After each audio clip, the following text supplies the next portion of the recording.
Nós estamos fechando o tema família cristã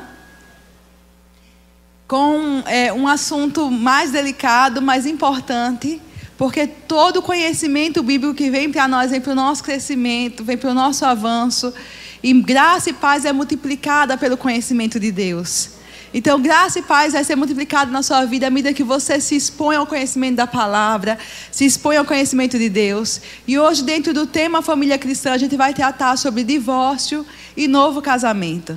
Mas antes de começar o tema, eu queria lembrar para vocês uma passagem quando Jesus está lá no poço de Samaria e a samaritana vem beber, tirar água ao meio-dia para beber. E aí ela começa a conversar com Jesus. E Jesus diz a ela, pede a ela água. E ela diz, Senhor, se o Senhor não tem nem copo para tirar. E aquela conversa vai. E chega a um ponto que ela abre o coração para Jesus. Jesus diz, chama seu marido. Ela abre o coração para Jesus. Jesus diz assim, ela diz a Jesus, eu não tenho marido. Eu já tive 4, mas o que hoje tenho não é meu marido. E aí ele diz, você disse bem, esse com quem você está não é seu marido. Por que eu estou trazendo esse texto no começo da ministração hoje? Porque nós estamos falando de casamento, irmãos, não de concubinato. Nós estamos falando de casamento. Os textos bíblicos, quando a palavra fala de casamento, ela está tratando de casamento e não de concubinato. Casamento é quando a pessoa assume um compromisso, uma aliança pública com outra. Casamento está dentro do texto de Gênesis que nós estudamos. Deixa o homem, pai e mãe, se une à sua mulher e são os dois uma só carne.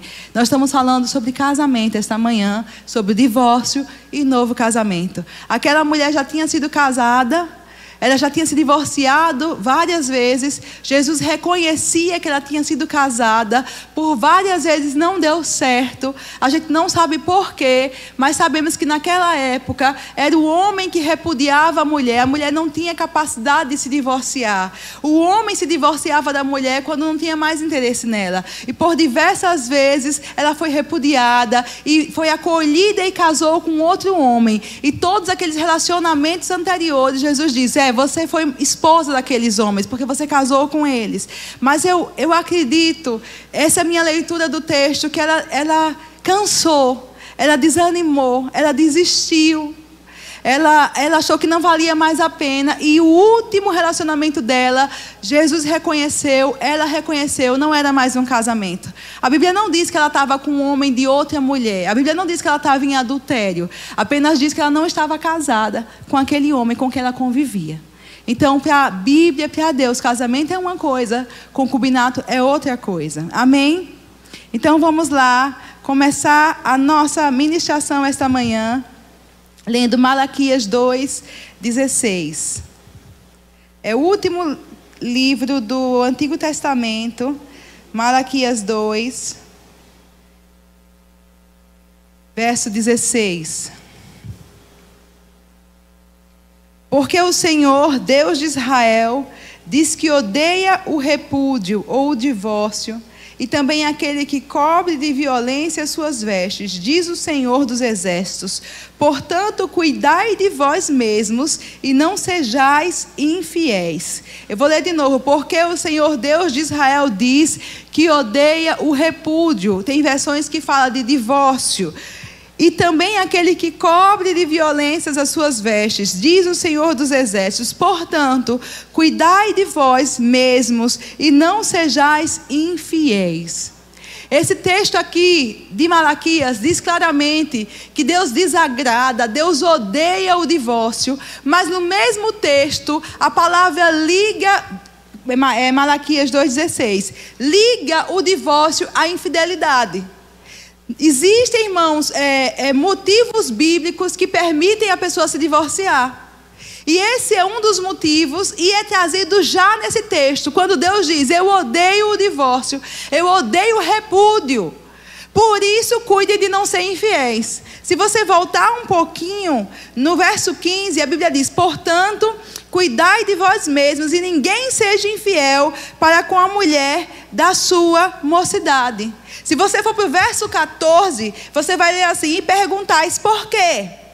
Porque o Senhor foi testemunha da aliança entre ti e a mulher da tua mocidade, com a qual tu foste desleal, sendo ela a tua companheira e a mulher da tua aliança.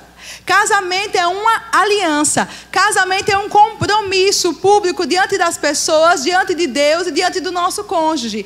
E nesse texto, quando Deus fala, eu odeio o divórcio, junto com ele já fala da questão da infidelidade, que é uma das permissões para o divórcio. Mas tem um ponto aqui nesse texto que eu acho muito interessante, é essa palavra cuidado. Ele diz, cuide. Cuide de você mesmo para que não seja infiel.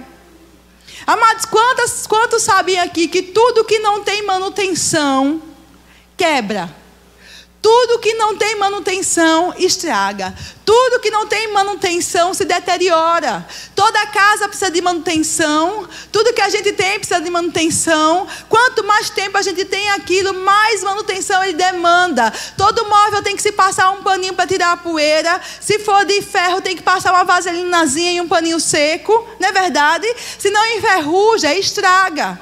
E Deus está falando, Ele não está dizendo eu odeio o divorciado, irmãos. Ele não está dizendo isso. Ele está dizendo eu odeio o divórcio. Eu odeio o fato de uma coisa que eu fiz, uma instituição que eu fiz para dar certo, dê errado, porque as pessoas que estão nessa instituição não cuidam de serem leais e fiéis para com o outro com quem Ele fez aliança. É isso que Deus está dizendo. Em nenhum momento você está dizendo eu odeio o divorciado, ou eu odeio que você se divorcie, porque a própria Bíblia traz razões para o divórcio, onde Deus permite isso, em razão da infidelidade do outro cônjuge. Mas ele diz, eu odeio o fato de uma instituição que eu criei, o casamento é uma instituição divina, uma instituição que eu idealizei, dê errado, porque vocês não cuidam dela, e não cuidam da fidelidade de um para com o outro, e não cuidam da lealdade de um para com o outro. E ele diz, olha, eu sou testemunha da aliança que você fez, eu vi, eu estava lá. Então cuide desse relacionamento, cuide da mulher da sua mocidade, cuide da fidelidade e da lealdade a esse relacionamento, que apesar de pode ter 10, 15, 20, 30 anos, permanece diante de Deus a aliança, irmãos. E a gente tem que cuidar para não ruir, para não deteriorar. Diga, casamento exige manutenção. Cuidado. Amados, eu acho muito interessante uma coisa, que quando Adão e Eva caíram, eles caíram no Éden. Já prestou atenção nisso? Não tinha absolutamente nada contra eles, exceto a tentação de Satanás, trazendo uma mentira a respeito da palavra de Deus. Não tinha nada mais contra, irmãos. Eles estavam num relacionamento onde Deus criou a mulher assim na forma para Adão. Não tinha vizinho, não tinha problema econômico, não tinha dólar alto, dólar baixo, não tinha desemprego, não tinha dificuldade financeira, não tinha familiares, não tinha nenhuma dificuldade externa contra eles. Tudo favorável aos dois, tudo era favorável. Aí o diabo chega com a proposta fora da palavra e diz a Eva, não escute o que Deus disse, não é bem assim, a palavra não é bem assim, não é verdade, o que Deus disse não leva a sério, se você desobedecer a palavra não vai ser ruim para você, não, você vai se dar bem no final, vai dar certo. E ela ouve aquilo, desobedece a Deus, dá Adão desobedece a Deus, eles pecam com um pecado entre a morte, e eles perdem aquela condição de justiça diante de Deus e perdem o Éden. Então eles caem no Éden. E Jesus, o nosso amado Jesus, onde é que Jesus vence Satanás? No deserto. Não tinha nada a favor dele, a não ser a palavra que ele carregava. No deserto, irmãos, no calor, na exaustão, na fome, na falta, O diabo vem e tenta Satanás. O diabo vem e tenta Jesus. Satanás vem e tenta Jesus. E propõe a Jesus mentiras a respeito do que Deus disse a ele. Deus havia dito a ele poucos capítulos atrás: tu és o meu filho amado, eu tenho prazer em você, Jesus. E Satanás vem e diz: epa, será que você é filho mesmo? Olha a situação, olha a condição. Não, se você transformar essa pedra em pão, aí você é filho. E Jesus diz o quê? A palavra de Deus. E responde ao diabo com a palavra. E diz: não só de pão viverá o homem, mas de toda palavra que sai da boca de Deus. Ele diz: olha, Satanás, eu não sou sustentado pelo que está fora de mim. Eu não sou sustentado pelas boas circunstâncias. Eu sou sustentado pela palavra que procede da boca de Deus. Eu não preciso transformar uma pedra em pão, porque eu tenho o pão do céu. Eu tenho a palavra que procede da boca de Deus. Então, com tudo exterior contrário, Jesus venceu com a palavra. Com tudo exterior favorável, Adão e Eva caíram, perderam por não observar, não valorizar a palavra. E onde é que você quer chegar, Vanessa? Eu quero chegar no seguinte, irmãos: o que derruba um casamento, o que destrói um casamento, o que acaba com uma família, não é dificuldade financeira, não é o diabo por si só, não é os familiares, não são os problemas que se levantam. O que vai derrubar um casamento é se aquele casal desistir de seguir e obedecer a palavra. E ao contrário, da mesma forma, se um casal chega para Deus num deserto na vida familiar, tudo bagunçado, irmão, está estragado, está confuso. A gente chegou aqui já com tanta coisa errada, mas cheguei para o Senhor assim, num deserto. Se esse casal, se essa pessoa observar a palavra e tomar a atitude que Jesus tomou e disser: independente do que está ao meu redor, eu tenho a palavra, eu tenho o pão que desceu do céu, e é a palavra que me sustenta, é a palavra que me alimenta, é a palavra que me põe de pé, é a palavra que vai mudar a minha vida. Se a pessoa tomar essa decisão, também o deserto dela se transforma em manancial, amados. Porque no final de toda pressão e da tentação que Jesus passou, no final daquilo tudo, ele sendo tentado e resistido com a palavra, no final os anjos vieram e o serviram. E você é filho, é filha, como Jesus era filho. E será assim conosco também. Quando a gente decide confiar na palavra, no final os anjos vão vir e te servir. Agora, o material que Deus vai usar para mudar a sua vida, mudar a sua família, mudar a sua história, é a palavra dele. É o material que ele usa para construir as nossas vidas. A palavra de Deus. Então não é as circunstâncias. Eu sei, muitas vezes você pode estar aqui, passou por muita coisa complicada, ou está vivendo muita coisa complicada hoje, mas não é isso que vai definir o seu futuro. É a forma como você recebe a palavra que vai definir os resultados que você vai ter na sua vida. Amém? Glória a Deus. Aleluias. Então, amados, eu quero que você abra em Mateus capítulo 18, verso 23 a 35.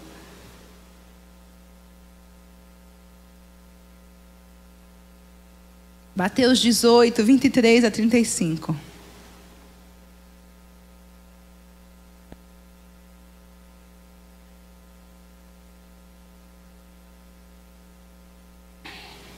Vanessa, o tema não é divórcio e novo casamento é. Mas tem algo na vida conjugal que a vida conjugal exige de nós, independente da decisão que você vai tomar depois, mesmo com base bíblica para o divórcio. Nós precisamos aprender a perdoar. Tem gente que acha assim, que se o cônjuge errou, vamos supor, foi infiel, e eu tenho o direito bíblico de me divorciar, eu não preciso perdoar ele. Isso não é verdade, nós vamos ver por quê. Porque o perdão não é dado pela pessoa que está indo. O perdão é dado por você, que precisa se liberar daquela amargura e daquela ofensa. Então, independente, irmãos, da decisão que é tomada, de permanecer ou de separar-se, o perdão é exigido, é necessário na nossa vida, para a gente prosseguir a nossa vida. A gente precisa aprender a perdoar nos nossos relacionamentos. É necessário liberar perdão. E a gente vai estudar um pouquinho sobre perdão essa manhã. Vamos comigo, Mateus 18, 23 a 30. Diz assim: por isso o reino dos céus é semelhante a um rei que resolveu ajustar contas com seus servos. E passando a fazê-lo, trouxeram-lhe um que lhe devia 10.000 talentos. Não tendo ele, porém, com que pagar, ordenou o Senhor que fosse vendido ele, a mulher, os filhos e tudo quanto possuía, e que a dívida fosse paga. Então o servo, prostrando-se reverente, rogou: sê paciente comigo, e tudo te pagarei. E o senhor daquele servo, compadecendo-se, mandou embora e perdoou-lhe a dívida.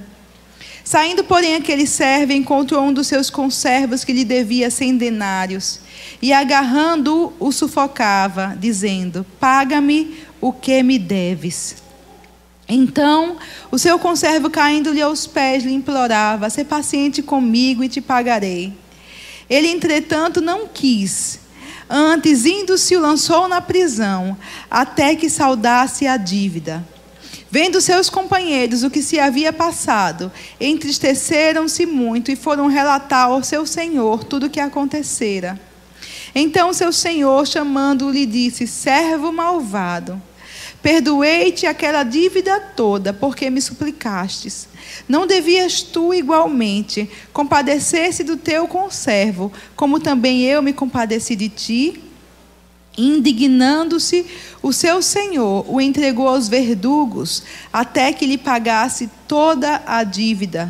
Assim também meu Pai Celeste vos fará, se do íntimo não perdoardes cada um ao seu irmão.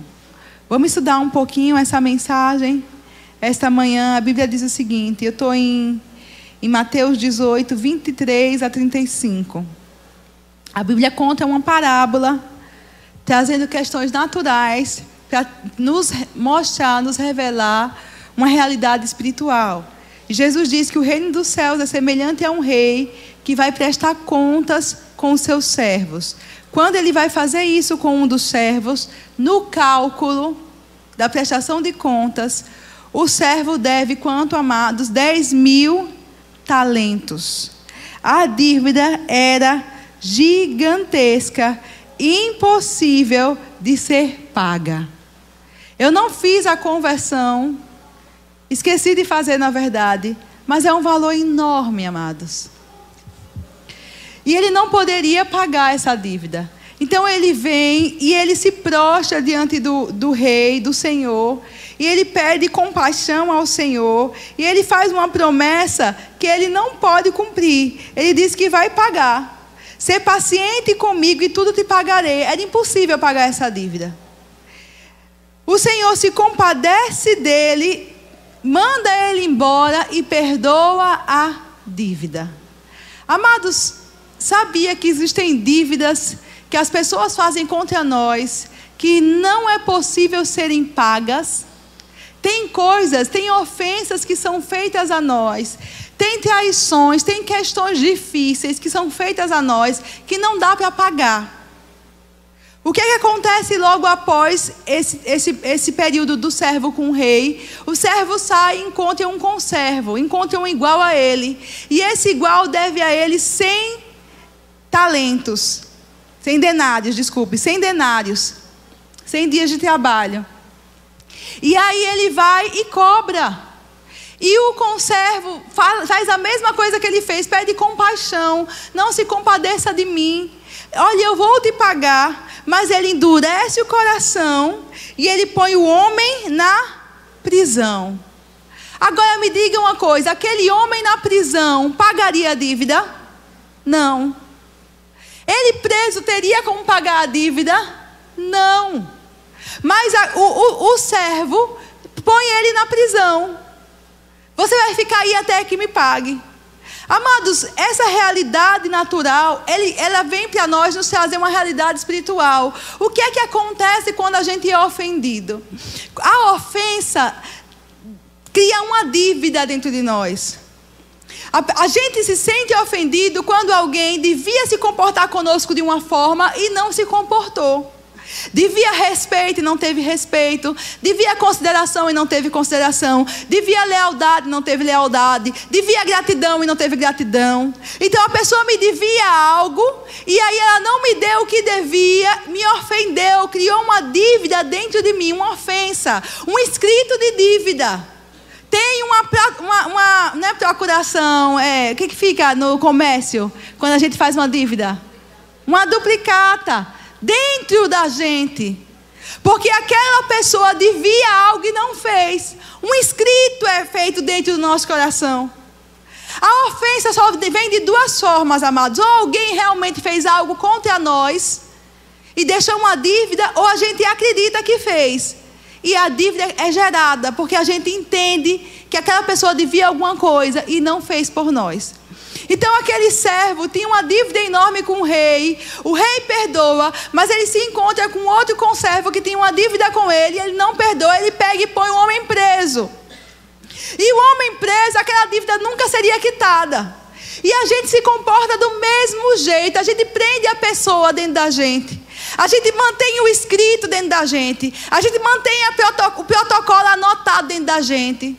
A gente mantém aquela dívida por escrito e anotada. E muitas vezes a gente aumenta, sabe, o risco, a força. Toda vez que a pessoa faz alguma coisa, a gente lembra do que aconteceu e aumenta a gravura no nosso coração. Mas a gente acha que prendendo a pessoa dentro de nós, a dívida vai ser quitada. Não, se eu ficar com raiva dela, ela vai me pagar. Não, se eu ficar chateada com ela vai ver. Não, um dia ela me paga isso. Não, não paga. Essa prisão não vai fazer com que a dívida seja quitada. A pessoa presa dentro de você, a mágoa presa dentro de você, a ofensa presa dentro de você não gera a quitação da dívida. Então fica essa situação, irmãos, não resolvida. E toda vez que a gente põe alguém numa prisão, a gente entra em outra. Diga: toda vez que na minha alma eu guardo amargura, eu guardo mágoa e ponho alguém numa prisão, eu entro em outra. O que aconteceu? Aquele conservo foi chamado diante do rei, e o rei disse a ele o seguinte, vamos ver lá. Verso 32. Então o seu senhor, chamando-lhe, disse: servo malvado.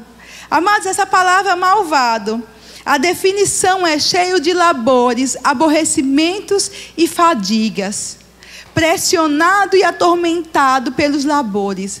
A Bíblia está dizendo: servo amargurado.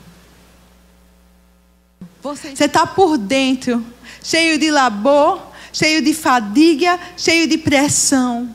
Você não está livre por dentro. Você está amargurado. Você está pesado e atormentado. E aí ele diz: servo malvado ou amargurado. Ele diz: perdoei-te aquela dívida toda, porque me suplicastes. Não devias tu igualmente compadecer-te do teu conservo, como também eu me compadeci de ti? E indignando-se o seu senhor, o entregou aos verdugos, até que lhe pagasse toda a dívida. Até quando? Até que pagasse, diga, até que pagasse toda a dívida. Que dívida? A primeira de 10.000 talentos. Essa já está paga, foi perdoada. Que dívida? Que dívida o Senhor exigia dele pagar para que ele saísse daquela prisão? Que é que o Senhor diz? Não devias tu igualmente compadecer-se do teu conservo, como eu também me compadeci de ti. Não devias tu. Qual era a dívida que o conservo tinha agora? Já perdoado pelo rei, ele tinha uma dívida agora para com os outros. Já perdoado pelo rei, ele tinha uma dívida de usar da mesma compaixão para perdoar quem lhe ofendeu. E o rei diz: olha, você só sai dessa prisão quando você pagar a sua dívida. Que dívida? Perdoe quem você botou na prisão também, sair dessa prisão. Amados, a dívida dele com o rei estava quitada. O rei aqui, ele é figura do Pai, de Deus. E em nenhum momento na Bíblia você vai encontrar base para dizer que Deus, que perdoou uma dívida, cobrou de novo. Nenhum momento a gente vai encontrar base para entender que Deus, que rasgou um escrito de dívida, estava jogando na cara, dizendo, pague os 10 mil talentos. Não era possível pagar. Então, que dívida que o rei cobrava dele que ele pagasse? Que dívida permanece sobre nós, irmãos? A dívida do amor permanece sobre nós. E o amor, irmãos, perdoa. É o amor de Deus em nós que nos dá a capacidade de perdoar os irmãos. A Bíblia diz em Coríntios 13 que o amor não se ressente do mal. Estudando esse texto esses dias, eu fiquei impressionada. Porque ressentir é sentir de novo, é recalcular. É você sentir mais uma vez o mesmo dano que foi feito a você.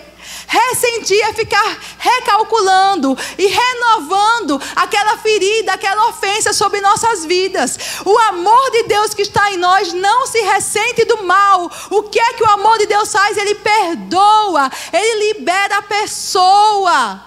E quando a gente libera a pessoa, a gente também fica livre. Por isso, amados, independente da decisão, nós estamos falando sobre casamento, divórcio e novo casamento. Independente da decisão que a pessoa toma depois do mal chegar, do problema chegar. Independente da decisão que um dos cônjuges vai tomar. Ele precisa liberar perdão para tomar essa decisão fora da amargura, fora da raiva, consciente, livre. Porque senão, por mais que num papel ele se divorcie e seja livre, e por mais que ele esteja livre diante de Deus, porque o outro deu causa, ele vai ser preso por dentro, porque mantém a pessoa presa dentro de si. Tem dívidas que a pessoa nunca vai poder pagar. Tem ofensas que são impagáveis. Por isso nós precisamos aprender a perdoar, a rasgar o escrito de dívida que a pessoa tinha dentro de nós. E dizer, você não me deve mais nada. Eu fico em paz com você e vou tomar o meu caminho. Livre para ser guiado pelo Espírito. Livre para decidir, sem estar preso de modo algum. Quando ele é preso, o verso, deixa eu achar aqui, 34, diz que ele é entregue aos verdugos. Isso é muito interessante. Porque ser entregue significa ser transferido para a esfera de poder de outra pessoa. Então a Bíblia está dizendo o seguinte, que quando a gente não perdoa e guarda a mágoa, a gente está prendendo alguém. E a gente pensa que está fazendo mal à pessoa. No fundo, a gente quer que a dívida seja quitada. No fundo, a gente quer que a pessoa pague por aquilo que fez conosco. Mas ela não vai conseguir pagar. Então, ela vai ficar presa dentro de você. Nessa hora, você também é posto numa prisão. E você é transferido para uma influência, para uma esfera de poder de torturadores, de verdugos. Amados, guardar mágoa e amargura no coração é estar disponível para ser torturado, para ser machucado, para ser oprimido pelo diabo. É o fato da gente manter alguém na prisão do nosso coração. É a amargura, irmãos, que nos transfere para essa esfera de autoridade. Não é o rei que quer isso, não é o pai que quer isso, mas a decisão de manter alguém numa prisão nos coloca em outra. E verdugo, irmãos, é aquele carcereiro, aquele torturador, importunador, que fica na prisão machucando a pessoa. E veja se não é assim. Quando a gente está magoado, se a gente não fica debaixo de uma tortura constante, de uma agonia, de uma angústia, e você fica ali, mesmo que outras coisas vão bem, não consegue porque está por dentro, impressão, labor e angústia. E não consegue ser agradecido às vezes, não consegue ver o que Deus está fazendo, porque o tempo todo aquilo que está dentro de você só quer uma coisa, que a outra pessoa pague pela dor que você está sofrendo. Amados, o amor de Deus foi derramado em seu coração. O amor não se ressente do mal. O amor nos capacita a perdoar, liberar a pessoa e a ser livre também. Quando a gente guarda a mágoa, é como se a gente bebesse o veneno e esperasse que o outro caísse duro. Não, irmão, não é assim. O primeiro beneficiado do perdão é você que perdoa. O primeiro beneficiado do perdão é você que fica livre para poder viver sua vida e ser aquilo que Deus te chamou para ser e avançar para o que Deus tem para você. Você fica livre da influência dos verdugos, dos torturadores, de Satanás. Quantas pessoas doentes não conseguem dormir? Quantas pessoas enfermas, com problema de estômago, com problema de dor de cabeça, com problema de insônia? Quantas pessoas desenvolvem até câncer porque não perdoam? Quando o amor de Deus foi derramado em seu coração, te habilitando, perdão é uma decisão. Não tem nada a ver com sentimento, porque amor não é sentimento. O amor de Deus, o amor ágape é uma decisão. São fatos, são atitudes que a gente toma. Então, irmão, se é uma dívida, aquela dívida é invisível, mas ela existe dentro de você. O que é que eu faço? O que é que eu faria se fosse uma promissória? Eu rasgaria a promissória. E o que é que eu faço com isso que está dentro de mim? Eu rasgo. Diante de Deus, a Bíblia diz, para que Satanás não tenha vantagem sobre mim. Porque quando a gente está magoado, a gente dá vantagem ao inimigo sobre nossas vidas. A gente se coloca debaixo da influência dele. Então, para que Satanás não tenha vantagem sobre mim, diante de Deus, Paulo disse, eu perdoo. Eu rasgo o escrito de dívida. Fulano de tal, que me ofendeu, que me desprezou, que me caluniou, que me traiu. Eu fiz tanto por essa pessoa, ela não reconheceu. Eu rasgo essa dívida, ela não me deve mais nada. E aí diante, irmãos, eu não posso cobrar, porque não tem mais nota aquilo, acabou, foi. Eu rasguei. Amém. Aleluias. Aí a gente pensa assim, mas será que para eu perdoar a pessoa não precisa se arrepender, não? Será que, Vanessa, ela tem que se arrepender, tem que vir, pedir perdão? Amados, quando Deus nos perdoou em Cristo, nós já éramos santos e lindos, cheirosos e amados do Senhor, assim, apaixonados por Jesus, sim ou não? Não. Deus nos perdoou em Cristo quando ainda éramos pecadores. Ele morreu por nós e liberou perdão quando nós éramos pecadores. O perdão, pegue isso, não tem nada a ver com a pessoa que é perdoada, tem a ver com você que perdoa. A colheita da pessoa vai chegar. Se ela não se arrepender, se ela continuar semeando errado, se ela continuar plantando errado, ela vai ter a colheita dela na vida dela, irmãos. Não porque você está chateado ou não está chateado, porque o que a pessoa semeia, a pessoa colhe. O perdão é uma arma, é um privilégio, é uma capacidade de vida para a sua vida, para você poder avançar, prosseguir na sua vida, para você ser livre. O maior beneficiário do perdão é quem perdoa. Amém. Aleluias. Hebreus 12, 15. Estou quase terminando esse ponto de perdão, mas quero ler com vocês esse texto.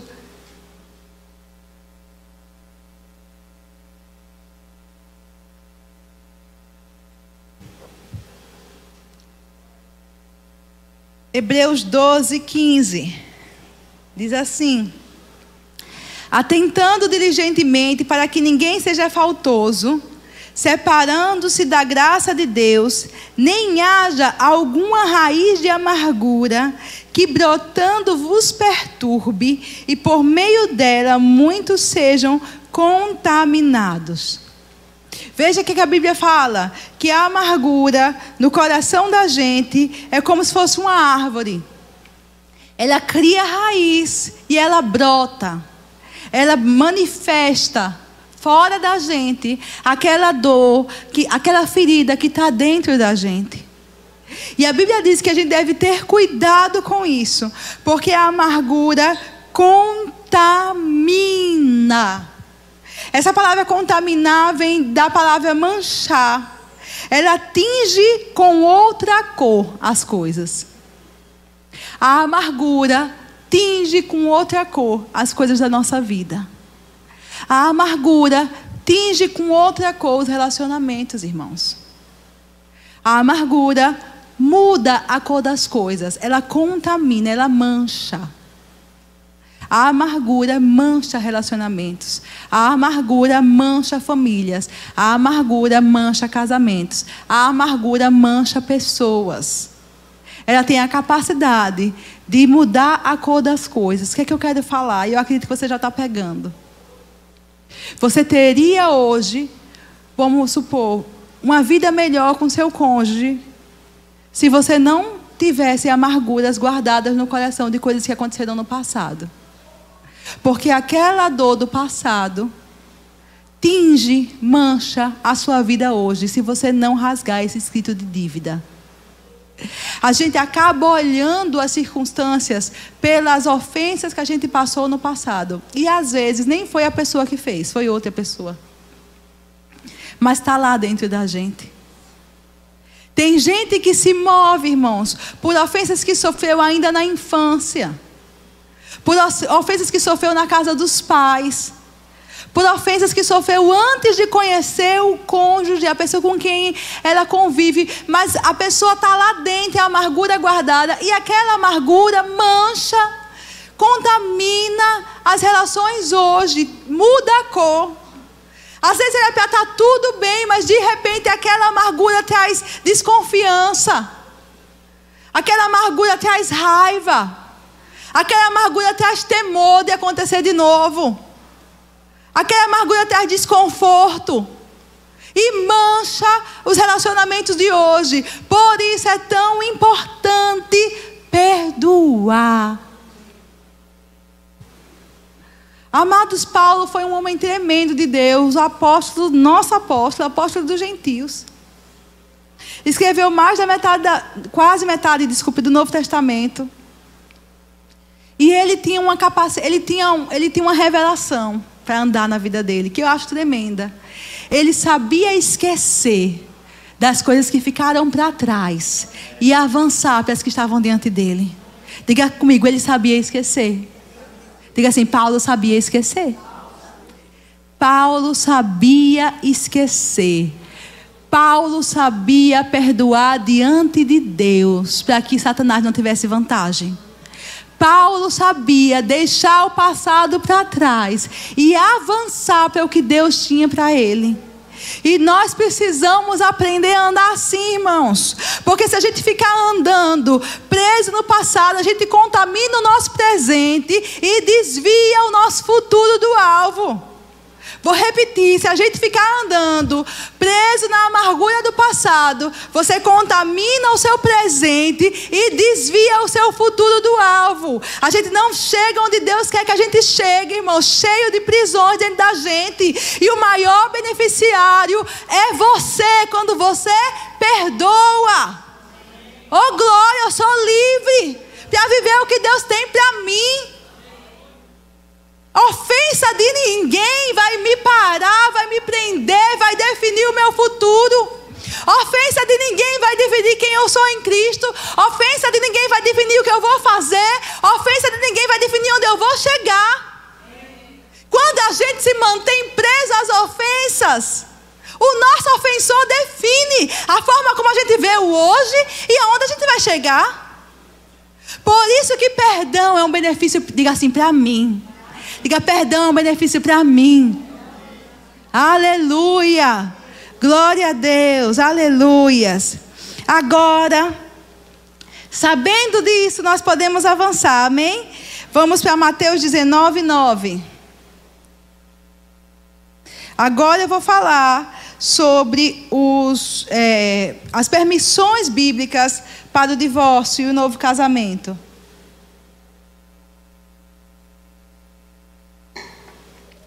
Basicamente, a Bíblia lida com esse assunto em dois em dois lugares diferentes. Em um lugar, a Bíblia lida quando fala de um casal cristão. E em um outro lugar, a Bíblia lida quando fala de um cônjuge que é casado com um incrédulo. Então, são dois tipos de relacionamentos diferentes. Obrigada, querida. Quando eu sou cristã e sou casada com um cristão, e quando eu sou cristã e sou casada com um incrédulo, certo? Então, a Bíblia trata desses dois relacionamentos. A gente tem que entender que para Deus existem três tipos de povos na terra, só três. Os gentios, que são aqueles que não são judeus, os judeus e a igreja de Cristo. A igreja de Cristo são todos aqueles gentios ou judeus que são cristãos, que são nascidos de novo, que são nova criatura. Essas pessoas são a igreja. Então a Bíblia trata sobre novo casamento e divórcio em dois tempos. Um, quando fala de dois crentes, dois cristãos, dois servos de Deus, duas pessoas tementes a Deus. E outro, quando fala de um cristão e um incrédulo. Eu vou primeiro tratar quando dois são crentes, dois são servos, certo? A Bíblia diz o seguinte, em Mateus 19, 9. Deixa eu ver se eu acho aqui. Eu, porém, vos digo, quem repudiar sua mulher, separar-se dela, não sendo por causa de relações sexuais ilícitas ou adultério, e casar com outra, comete adultério, e o que casar com a repudiada, comete adultério. Então, a Bíblia está falando que o único, nesse caso aqui, a única possibilidade de divórcio é em relações sexuais ilícitas. Ou seja, como a gente leu em Malaquias. Deus dizendo, eu odeio o divórcio, então cuide para ser fiel. Porque, irmãos, a infidelidade quebra a aliança do casamento. Quebrada a aliança, o outro cônjuge é livre para resolver o que vai fazer. Quebrada a aliança, ele perdoa e decide o que vai fazer. Se ele reata a aliança, e aí aquela dívida foi riscada, ele perdoa e reatou a mesma aliança com a mesma pessoa, ou se ele vai deixar aquele relacionamento cuja aliança já foi quebrada e vai viver a vida dele livre, para casar com outra pessoa, desde que seja no Senhor. Então a Bíblia é bem clara que em caso de relações sexuais ilícitas é permitido o divórcio por Deus. Deus mesmo coloca essa questão, porque Deus é um Deus de aliança. Deus é um Deus de aliança. Então, quebrada a aliança. Olha, é tão sério isso, que no Antigo Testamento, o adúltero era morto. Então, de qualquer jeito, a pessoa ficava livre. Virava viúva, o outro. Quebrada a aliança, diante de Deus, o outro é livre. Porque um foi desleal à aliança que foi estabelecida entre os dois. Amém? Isso é fácil. Agora, fica mais complexo um pouquinho, quando a gente trata de um relacionamento de um crente com um incrédulo. E a gente vai agora para o apóstolo dos gentios, que é Paulo, e vê as orientações de Paulo sobre o assunto. 1 Coríntios, deixa eu ver, 7, capítulo 7, verso 12 e 13.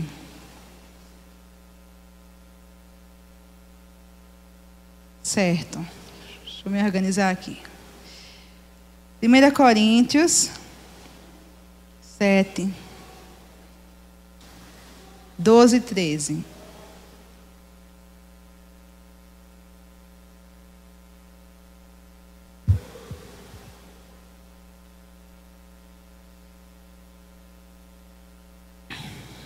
Vocês acharam? Mas digo eu, não o Senhor, se algum irmão tem mulher incrédula e esta consente em morar com ele, não a abandone. E a mulher que tem marido incrédulo e este consente em viver com ela, não deixe o marido. Porque o marido incrédulo é santificado no convívio da esposa, e a esposa incrédula é santificada no convívio do marido crente. De outra sorte, de outra sorte, os vossos filhos seriam impuros, porém agora são santos. Então a Bíblia está dizendo o seguinte: se você é casado com alguém que é incrédulo, mas a pessoa consente em conviver com você, não deixe essa pessoa apenas porque ela é incrédula, porque ela não serve ao Senhor. Se ela consente em conviver, não deixe o marido. E ele diz por quê? Porque o marido incrédulo é santificado no convívio da esposa crente. Santificado, irmãos, é separado das coisas profanas e dedicado a Deus. Ele é santificado no convívio do crente, do cristão. Em conviver com o cristão, ele é santificado. Depois a gente vai ver que se ele não consente em conviver, que ele vá. Então você percebe que a determinação de Paulo para manter-se o casamento, quando se trata de um crente e um incrédulo, é a permissão de convívio, irmão. Eles conviverem juntos, estarem juntos, porque a mulher crente ou o marido crente santifica o incrédulo no convívio. Diga que coisa poderosa. Diga que coisa poderosa. O convívio santifica. O convívio de uma pessoa, uma serva de Deus, uma mulher de Deus ou um homem de Deus, porque Paulo bota um e bota o outro. O convívio separa aquele homem ou aquela mulher do que é profano do mundo, afasta ele das coisas do mundo, porque ele está convivendo com a serva ou um servo do Deus Altíssimo. Agora ele precisa consentir em conviver com ele. A gente vai ver depois. Então a Bíblia diz que o convívio santifica. Então, amados, não é preciso pregar, não é preciso gritar, não é preciso chamar todo dia para ler a Bíblia com você, orar com você, porque o convívio, a sua postura, a sua posição de serva de Deus vai falar alto dentro do relacionamento conjugal e vai mudar a vida daquela pessoa que consente em conviver com você. Amém? Então vamos continuar. É apartar-se, que se aparte. Em tais casos, não fica sujeito à servidão nem o irmão, nem a irmã. Deus vos tem chamado à paz. Agora, vamos tirar toda a creca religiosa da nossa cabeça e ler esse texto sem creca nenhuma, um pouquinho só. A Bíblia está dizendo o seguinte, que quando o incrédulo não quer conviver com o crente, que o crente não está obrigado a ser escravo daquele relacionamento, irmãos. Deus não vos chamou à servidão, aqui é a escravidão. Deus vos chamou à paz, meu filho, que ele vá. Perdoe, deixe ir e creia que Deus vai cuidar de você, prossiga a sua vida. É isso que a Bíblia está dizendo, Paulo está dizendo isso, simples assim. Nem o irmão, nem a irmã ficam sujeitos à servidão. A gente tem uma ideia, irmão, tão errada na nossa cabeça, que a crente ou o crente tem que ficar comendo o pão que o diabo amassou num relacionamento destrutivo. O incrédulo não quer conviver com ele não, viu? Quer ali só para usar. Porque quem quer conviver é conviver, irmãos. Conviver é viver junto. Conviver é andar junto com o outro. Não é andar batendo, abusando ou maltratando o cônjuge, não. A Bíblia diz que Deus não nos chamou à servidão nesse caso. Se o incrédulo não quer conviver, que ele vá. E o irmão fica livre. Porque Deus não vos chamou à servidão. E ele explica depois. Ele diz o seguinte: pois como sabes, ó mulher, se salvarás teu marido? Ou como sabes, ó marido, se salvarás tua mulher? O que ele está dizendo? Mulher, você vai apanhar. Irmão, já atendi mulheres aqui no gabinete, me dizendo que apanhou do marido. Eu falei, como foi? Piorou, já aconteceu antes, já. A primeira vez ele me bateu, a segunda vez ele tirou sangue de mim. Bateu nela, que espirrou o sangue. Ela ficou um tempo sem vir para a igreja. Amados, esse incrédulo não quer conviver, não. Isso não é conviver. Isso não é conviver, é manter a pessoa em escravidão. E Deus nos chamou à paz. Isso não é conviver. Essa irmã é livre. E eu disse a ela, cuidado para da próxima vez ele não matar você. Porque fez na frente da criança. O que é que impede, irmão, de fazer mais? Deus o chamou à paz. A Bíblia diz que tem que querer conviver. Querer conviver significa dividir a vida, respeitar o outro. E muitos incrédulos vivem assim. Sabe qual é o resultado desses incrédulos? A gente tem aqui, muitas vezes eles vêm para o Senhor por causa do santo proceder da esposa e porque ele é aberto a conviver com a santa, ou ela é aberta a conviver com o santo, e então ele é alcançado por aquela graça. Mas quando a Bíblia diz, o homem é duro, é ignorante, está maltratando, ou a mulher está maltratando, está abusando, não quer conviver, o irmão é chamado à paz. Ele não fica obrigado à servidão. E a Bíblia diz, como você sabe, mulher, se salvará teu marido? Como? Não dá para saber. Não dá para saber. Então é necessário que ele queira e ela queira conviver. Viver com você. Abuso, irmão. Bater, espancar. Sair, tá com a irmã e sai para as farras lá fora.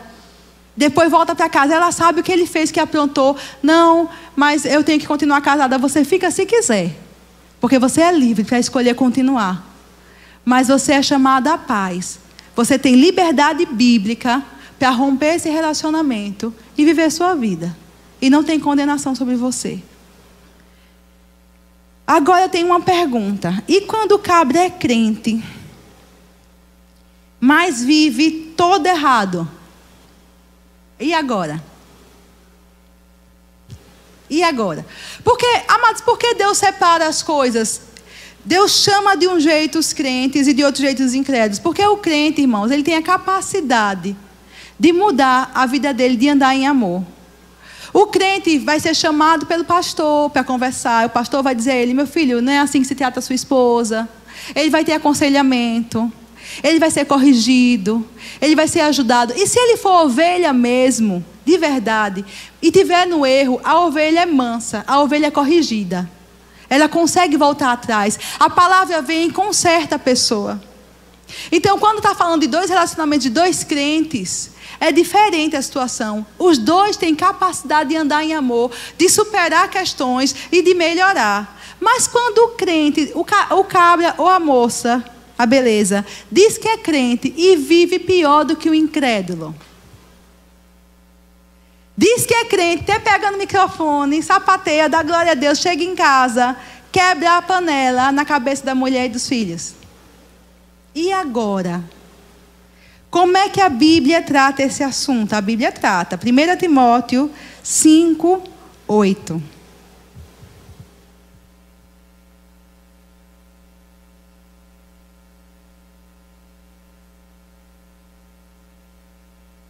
Abre aí, por favor.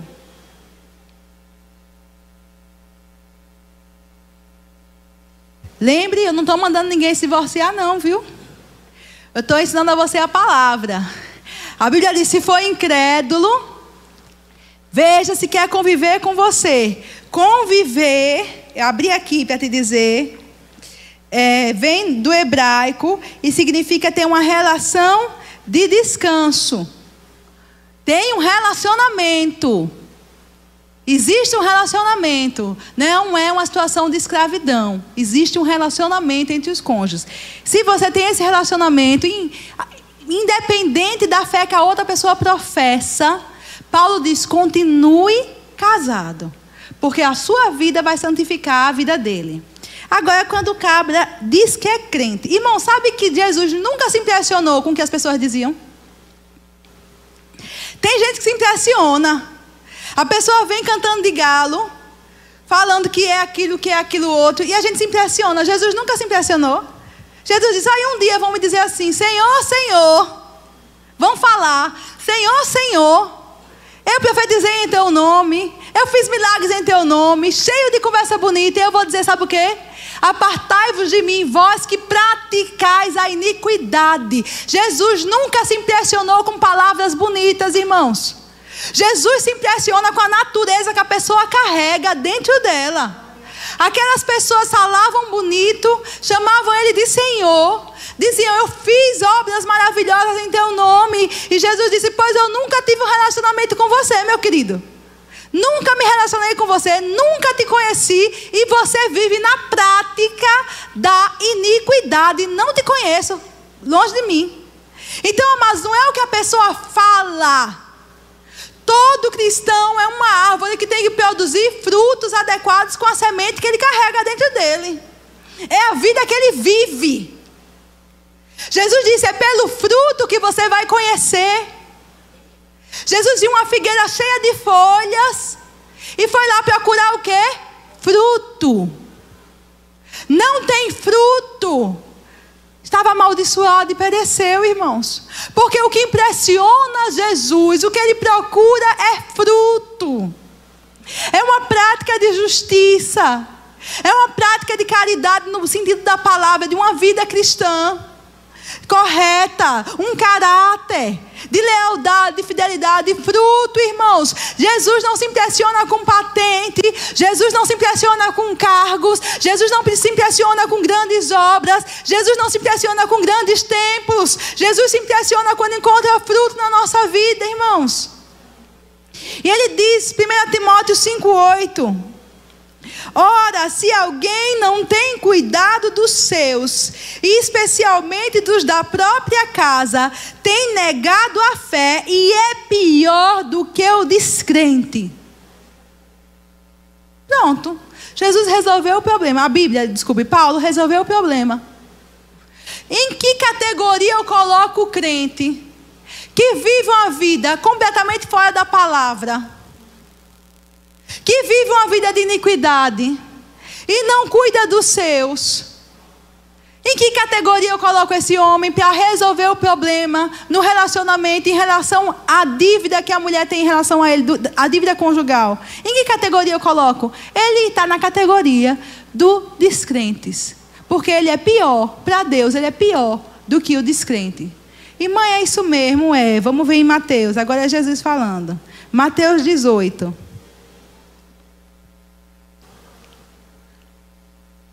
A Bíblia diz que a gente vai julgar os anjos. Às vezes a gente acha assim que tem situações nessa vida que a gente não pode, irmãos, tomar a decisão. Não, você pode, com base na palavra e debaixo da unção do Espírito, você pode tomar e deve tomar as decisões a respeito da sua vida. Deus vai te guiar. Procure fundamento bíblico, vá orar. Ninguém vai dizer a você o que fazer, a gente ensina a palavra. Você sempre tem a escolha. Só digo uma coisa: perdoe e depois toma a decisão. Porque a decisão não pode ser tomada com base na amargura, manchada, contaminada pela amargura. Tem que ser limpa, livre. Amém? Mateus 18, 15 a 17, diz o quê? Diz assim: se teu irmão pecar contra ti, vai arguí-lo entre ti e ele só. Vamos dizer, vou chamar de cônjuge aqui. Se teu cônjuge cristão professa Cristo, que a gente já viu que no caso do incrédulo está lá em Coríntios, a gente já leu. Se ele pecar contra você, vai conversar com ele, só vocês dois. Se ele te ouvir, ganhaste teu cônjuge, ganhaste teu irmão. Se porém não te ouvir, toma ainda contigo 1 ou 2 pessoas, para que pelo depoimento de 2 ou 3 testemunhas toda palavra se estabeleça. Procura os presbíteros, procura a liderança, procura o pastor, procura um irmão de confiança maduro, procura alguém que possa ser testemunha e ajudar você a resolver o problema. A intenção, irmãos, é resolver o problema. A intenção é ganhar o irmão. A intenção é restaurar as coisas. Mas se até diante de Deus as pessoas têm escolhas, imagine diante da gente, que é gente. A pessoa sempre tem o livre-arbítrio de decidir. Então ele vai até a pessoa. Se ele não atender, dize-o à igreja. Se recusar a ouvir também a igreja, considera-o como gentio e publicano. Não começa o versículo chamando de irmão. Sim ou não? Veja aí na sua Bíblia. Começa chamando, eu disse não, qual era o versículo? Foi Mateus 18, 15 a 17. Se o teu, diga irmão, sem medo. Se o teu irmão, o irmão pecou, então pode acontecer um dos dois cair, errar, pecar, tropeçou, falhou. Mas tem recurso. Vai, conversa com ele, tenta reatar, tenta resolver, chama o irmão mais maduro, depois leva para o pastor, que representa, que é o cabeça da igreja, que é o líder, fala, conversa, tenta, aconselha, reunião, gabinete, vai, não deu, não quer, o que é que a Bíblia diz? Considera-o como gentil e publicano. Ele muda de categoria daí em diante para você tomar as decisões. Porque tudo que podia ser feito foi feito. Deus nos chamou à paz. Mas eu falei semana passada aqui, Deus nunca está do lado errado, Ele sempre está do lado de quem está certo. Deus nos chamou à paz, não à servidão. Ele não nos fez escravos de homens. Ele nos chamou à paz. Casamento é uma ideia divina. Ele odeia o divórcio. Por que Deus odeia o divórcio? Porque o desejo de Deus é que a ideia dele se manifeste como ele desejava. Porque Deus fez o casamento para ser um sucesso, para ser alegria, para ser satisfação, para ser pleno. Ele é o criador e ele é o provedor do casamento. Mas Deus e a palavra dele andam em unidade. Quanto mais a pessoa se afasta e rejeita a palavra, mais longe ele vai ficar do relacionamento que Deus quer que ele tenha. Até um ponto, o ponto mais grave, irmãos, na infidelidade, quando essa aliança é quebrada. E Deus diz: eu odeio que isso aconteça. Mas não diz que odeia o divorciado. Ele diz que odeia ter chegado naquele ponto, porque ele não criou para isso. E por mais que já tenha, irmãos, falhado na sua vida relacionamento, você pode estar no segundo, pode estar no terceiro, pode ser como aquela mulher de Samaria. Ainda, irmãos, é uma instituição divina. E se você aplicar a Bíblia e o seu cônjuge aplicar também, como tudo que vem de Deus, está fadado ao sucesso. Não tem como dar errado quando a gente aplica a palavra. Então, o que é que eu faço? O que é que eu faço quando as coisas saem do lugar? Se a gente faz tudo o que pode fazer, tentou de todas as formas bíblicas, Deus nos chamou à paz. Considera o publicano e gentil. Considera o incrédulo. Mas antes de tomar qualquer decisão, precisa fazer o quê? Perdoar. Nunca aconselhe ninguém, irmãos, a tomar decisão na raiva, no calor, na amargura. Perdoa. E, irmã, eu já fiz tudo errado. Cheguei aqui e fiz tudo errado. Olha, já baguncei tudo. Eu passei as pernas pela frente das mãos. Olha, foi tudo o contrário. E agora? Agora, irmão, Deus te chamou. A partir de agora você vai. Vamos ler aqui. Deixa eu abrir. Leia, por favor, Filipenses 3. Não, eu vou ler primeiro 1 Coríntios. Vou ler 1 Coríntios, já estou quase terminando. 1 Coríntios, capítulo 7, verso 17. A gente estava lendo em Coríntios mesmo. Paulo está falando de relacionamento nesse texto, está falando de divórcio, está falando de novo casamento, está falando de como lidar com relacionamentos de crentes e incrédulos, como é que funciona. E no 17 ele diz assim: ande cada um, segundo o Senhor lhe tem distribuído, cada um conforme Deus o tem chamado. Assim que ordeno em todas as igrejas. Foi alguém chamado sendo circunciso, não desfaça a circuncisão. Foi alguém chamado estando incircunciso, não se faça circuncidar. A circuncisão em si não é nada. A incircuncisão também nada é. Mas o que vale é guardar as ordenanças de Deus. Cada um permaneça na vocação em que foi chamado. Paulo está dizendo o quê? Começa da agora em diante. Aí você diz, mas eu já era crente, me desviei, baguncei. Sim, mas você tem que começar da agora. Sempre, irmãos, a gente começa da agora. Começa de agora em diante. Você está se rendendo ao Senhor, você está se voltando para Deus, você está diante do Senhor, está nessa situação agora. Começa da agora em diante. Busca a Deus a respeito, busca a direção, busca a instrução. É assim que Deus faz. Lembra de Abraão, Sara, Agar e Ismael? Abraão foi chamado lá atrás, no meio do caminho embolou, no meio de campo, eles arranjaram um problema. Abraão criou um relacionamento irregular com Agar. Ele com o apoio de Sara, tem um filho. Nós falamos semana passada, estava a bagunça feita, e agora? Começa da agora em diante, vai orar. Pai, o que é que eu faço? A respeito dessa situação, Deus vai te dar instrução, irmãos. Deus sempre tem um novo caminho. Deus sempre tem uma vereda nova para a gente. Deus sempre tem a resposta. O homem pode fazer planos, mas a resposta certa vem do Senhor. Deus tem a resposta certa para a sua situação. Deus tem a direção para você. Só vou dizer uma coisa a você: não vai ser contrária à palavra, vai ser dentro da palavra uma direção para a sua vida. E naquela bagunça de Abraão, Sara, Ismael e Agar, Deus trouxe uma direção. Despede Agar e o menino, e vocês três ficam. Eu vou cuidar dela e do menino. Você vai precisar avançar para o que Deus tem para vocês. Ok, Deus. Doeu, porque bagunçou, não era para ser daquele jeito. Mas Deus conserta as coisas, irmãos. Ele é especialista em pegar o caos e transformar em algo bonito e proveitoso.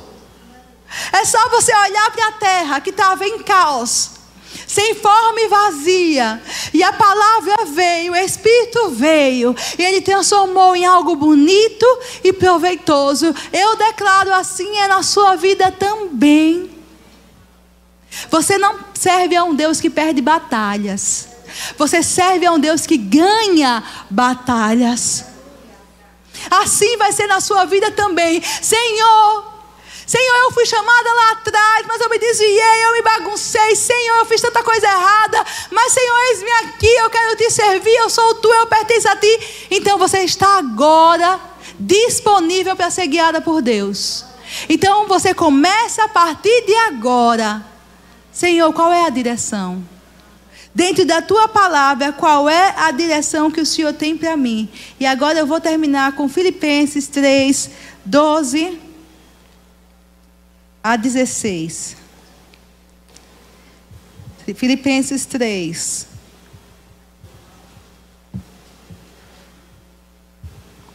(12 a 16). Aquele texto que eu citei. Mas vamos ler para você saber onde está na Bíblia. Quando precisar, volta e leia em voz alta. Declare para você. Diz assim: não que eu tenha já recebido, ou tenha já obtido a perfeição. Não é que está tudo bem. Gente, não está tudo 10 na minha vida, não. Não está tudo perfeito. Mas prossigo para conquistar aquilo para o que também fui conquistado por Cristo Jesus. Amado, Jesus morreu para nos dar alguma coisa. Eu ouvi uma vez pastor Cris pregando, ele disse: gente, Jesus morreu para te dar alguma coisa. Eu peguei aquilo. E ele disse: ele morreu para te dar vida em abundância. Ele morreu para nos dar alguma coisa. Ele morreu para mudar a nossa história. Ele morreu para mudar a nossa natureza. Ele morreu para mudar nosso estilo de vida. Ele morreu para mudar o nosso destino. Ele morreu para mudar o nosso caminho. Ele morreu por algum motivo e para alguma coisa. E Paulo diz: olha, não está tudo 10, não está tudo perfeito, mas eu vou prosseguir para conquistar aquilo para o que também fui conquistado. E conquistar, irmão, vem de dominar, de tomar posse, de tornar próprio. Jesus morreu por mim e por você. E eu agora, como cristã, como filha de Deus, eu tenho que decidir que eu vou viver para tornar próprio aquilo para o que Ele morreu. Ele morreu por mim por um motivo. Ele morreu por mim para me dar uma herança. Ele morreu por mim para me dar um estilo de vida. Ele não morreu para eu viver cabisbaixa. Ele não morreu para eu viver derrotada. Ele não morreu para eu viver debaixo da influência de Satanás. Ele não morreu, irmãos, para eu viver com a vida amargurada. Ele morreu para me dar uma vida transbordante e abundante. E eu agora prossigo, eu avanço para conquistar, para tornar próprio, para tornar minha essa vida para a qual eu fui conquistada. Eu fui conquistada por Jesus para conquistar essa vida. Exige de mim e de você uma decisão. E Paulo diz, verso 13: irmãos, quanto a mim, ele diz, não sei você, né? Mas quanto a mim, não julgo havê-lo alcançado. Eu não alcancei ainda. Irmãos, quanto a mim, eu não estou lá no topo, não. Mas uma coisa faço. Diga glória a Deus. Ele não ficava sem fazer nada, irmãos. Ele fazia uma coisa. Ah, Vanessa, eu não tenho o que fazer. Uma coisa você pode fazer. Minha situação está horrível, não tem como mudar. Uma coisa você pode fazer. Uma coisa. Eu esqueço das coisas que para trás ficam e avanço para as que diante de mim estão. Eu tiro os meus olhos do meu passado e eu volto os meus olhos para o meu futuro. Eu tiro o meu foco do meu passado e eu volto o meu foco para o meu futuro. Eu esqueço das coisas que ficaram para trás e eu avanço para as coisas que estão diante de mim. Irmãos, quando você se vê muito remoendo o passado, relembrando o passado, amarrado no passado,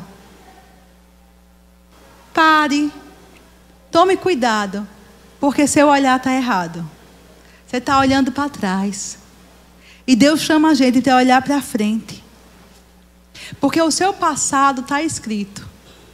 Algumas coisas Deus fez, outras a gente mesmo entrou numa bagunça, outras coisas foi o diabo mesmo que se andou no nosso passado.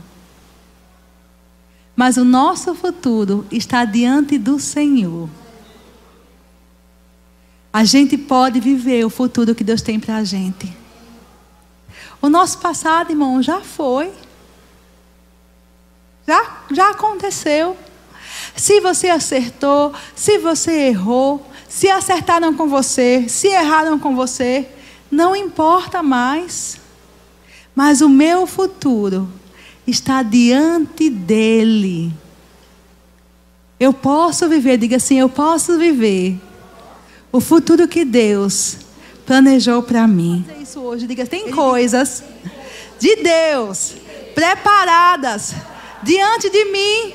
Diga, Deus preparou coisas diante de mim para eu viver. Aleluias.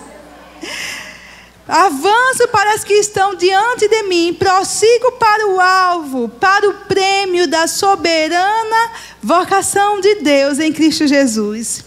Todos, pois, que somos perfeitos, tenhamos este sentimento de avançar, de esquecer o que ficou para trás e de avançar. E se porventura pensares de outro modo, também isto Deus os esclarecerá.